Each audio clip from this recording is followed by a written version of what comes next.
अस्सलाम वालेकुम nursery class. अब वक्त है उर्दू अमली कायदे का। प्यारे बच्चों, अब हम करेंगे सफ़ा नंबर 23।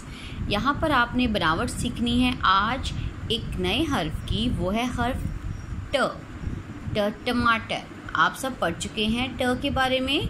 आप इसके ऊपर बिल्कुल लाइन लगाएंगे और इसके ऊपर एक छोटी सी टोपी भी बनाएंगे। ट, ये है ट से टमाटर। आप यहाँ पर नुक्तों के ऊपर लिखेंगे, खूबसूरत लिखिएगा। आपकी लिखाई बहुत साफ़ होनी चाहिए। मैं आपको यहाँ पर लिखना बताऊँगी, ठीक है, ताकि आपको पता चल जाए कि किस तरह से ट लिखना है।